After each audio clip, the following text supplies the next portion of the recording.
Rediscan Jakarta. Hello, we are Rediscan 2015. We got the big event on April. Komisi Perlindungan Anak Indonesia KPAI memanggil pihak-pihak sekolah yang namanya tertera dalam daftar acara terkait kegiatan Splash After Class berbusana bikini. Satu dari 16 sekolah tersebut yaitu SMA Negeri 44 Jakarta yang turut memenuhi panggilan KPAI.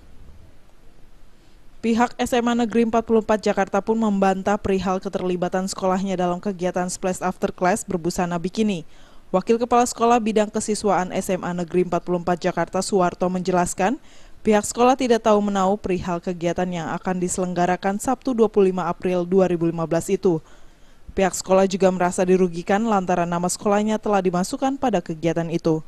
Meski pihaknya telah menerima permohonan maaf dari pihak I.O., namun pihak sekolah akan tetap menempuh jalur hukum untuk menyelesaikan kasus tersebut. Untuk melaporkan yang sebenarnya bahwa kami tidak terlibat sama sekali.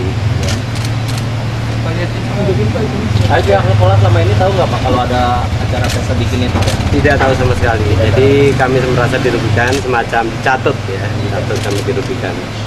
Kami tentu ya sebagai kesalahan manusia biasa mungkin memaafkan, tapi sesuai dengan kesalahan yang sudah berbuat tidak terhenti di situ, kami melangkah akan tentunya jalur hukum.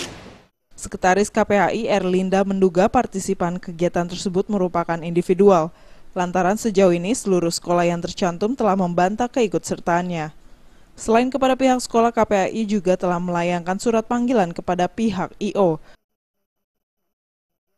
Dari Jakarta, Linda Puspitasari dan Rifan Alfidian melaporkan.